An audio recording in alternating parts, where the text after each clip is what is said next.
In today's video, I'm going to teach you how to use Monday.com for project management. We'll start right from the Monday.com homepage and walk through setting up a project using one of their ready-made templates, then updating a few key fields so your work is easy to track and prioritize.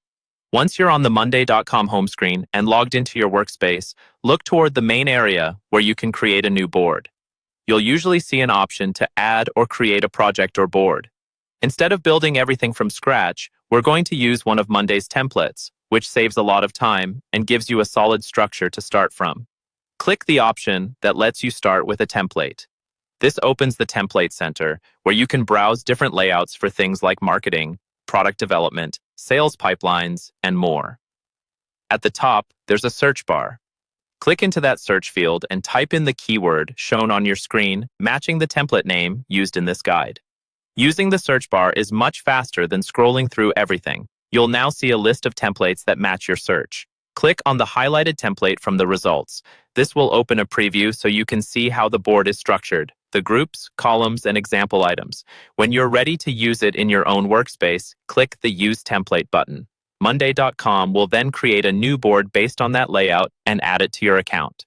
After the board is created, you'll be taken straight to it. From here, you can start customizing. First, click into the highlighted status column. This is where you track what stage each task is in, such as working on it, done, or stuck. Go ahead and click on the Working on It status for the relevant task to indicate that the work is now in progress.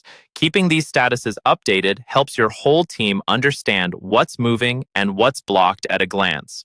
Next, find the priority column on that same row. Click the highlighted priority field to open the list of options, then choose Low to set the urgency for this task. You can use different priority levels across your board to quickly see what needs attention first. Finally, take a look at the example items already on the board. Click into the example task labeled Kickoff Meeting and then into the one labeled Finalize Goals. These example tasks are there to show you how to structure your own work. You can rename them, duplicate them, or replace them with real tasks from your project. And that's it. You've just created a project board from a template, updated task status, set priorities, and explored example items to guide your setup.